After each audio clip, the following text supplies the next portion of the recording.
Lauren, thank you for joining us. Thank you. What brings you to World Water Week 2016? I'm working with the Nature Conservancy on bringing impact investing into water scarcity. So trying to leverage the power of conservation by introducing private sector finance into water rights investing, particularly in water markets. So what is the current landscape in that field? The current landscape in the field is there's a lot of fully for-profit investing going in, so institutions, agricultural entities purchasing and selling water, cities purchasing and selling water, and conservation institutions purchasing water on behalf of the environment at a very small scale. So there's a huge amount of opportunity for increased conservation in the field. What are our current attitudes towards investing into water?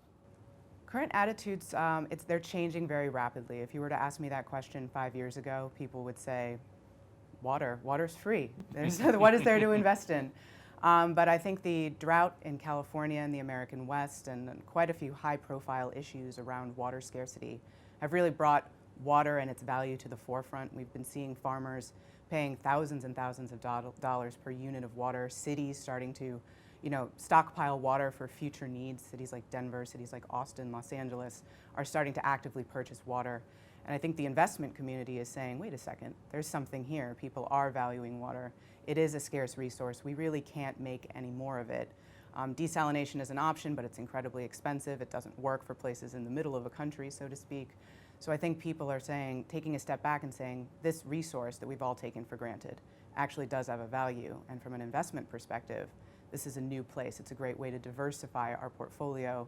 Let's be a first mover and try to figure out a way to monetize that. And therefore, institutions like the Nature Conservancy want to take that, that wave of interest and ensure that there's some good that gets along with it, so that people aren't just buying and selling water amongst for-profit entities. We want to ensure that the environment has a voice in that, and that underserved communities also have a voice in that. What are the realistic returns for people investing into impact investments? Impact investing is really, I want to be very clear about this. Impact investing only means an investor that chooses to make an investment that has environmental or social good in addition to financial returns. So returns can be anywhere on the spectrum. They can be anywhere from 0 to 1%, so you're just literally making your money back with nothing on top, to fully market returns of 30%, which would be equivalent to a private equity investment. So it can be anywhere in between.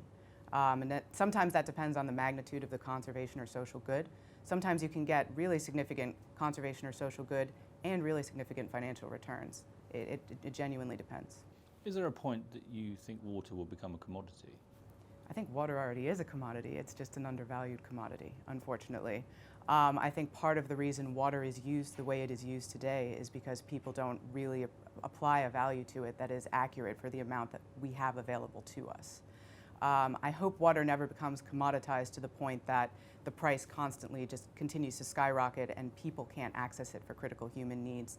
I think it's incredibly important for water to be regulated by government entities in such a way that critical human use and use for nature is always accounted for. Now, obviously that doesn't always happen, and that's why institutions like the Nature Conservancy are trying to intervene.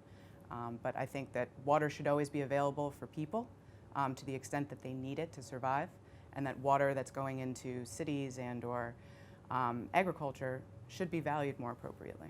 Is there a process of education for potential investors? There's absolutely a process of education. It's a new market, so to speak. Some investors have been diving in head first, but quite a few are concerned. They don't really understand. It is a political field. It's a risky field, at least from a political side of things, because it is so regulated. So there's a lot of education about understanding, the fact that some people don't even realize there is just a finite amount of water in the world. So there's that, starting from the beginning, the actual science of water and why water is so valuable to us. And then the second step is helping people understand the regulatory environment and the risks around water, and also the benefits of water. Where in the world are you seeing these major investments? Australia would be the first, and part of that is because Australia has the most well-regulated water market. So there's less risk. The risk-return profile for investing in water in Australia is relatively low. So therefore, you can invest in water. It's a relatively transparent market. You know what the last guy paid for water, so therefore what you're paying should be fair.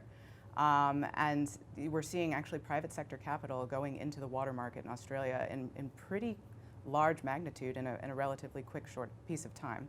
So it's very interesting, and investors in the US are looking at that and saying, hey, we have all the same problems as Australia. We have water scarcity. We have a lot of agriculture. Why don't we have the opportunity to put money into the water market as well? And that's where we're trying to create those transactions that can accommodate that desire while at the same time enabling nature and people to be accounted for. So what are your hopes for the market? Our hopes for the market as a whole in the world is that it becomes much better regulated. We're looking at Australia and using that as a model. I know that's a very large ask of governments. That involves a huge lift from a policy perspective. But we think that over time, we will see water markets be better and better regulated because they just need to be. We're going towards a market failure in the United States where we're just pumping water out of the ground or taking it out of our rivers to the point that the systems will collapse. And that's not just nature collapsing. If nature collapses, then people collapse, agriculture collapses. If there's no more water, then there's no more farming. And I think at some point we're going to realize that we need to manage our water differently. And that's where strong regulation, better regulation is going to step in. And we believe if we have some really attractive pilot projects that show that if you bring in private sector investment to help deal with water, water scarcity and help fund better water use so that farmers can still stay in business, but they can use less water. They reduce their water footprint, and we can ensure that nature gets its fair share of water and the whole system can be healthier, then that's a really nice model that can help inform future policy decisions. Lauren, fascinating. Thank you very much for your time. Thank you.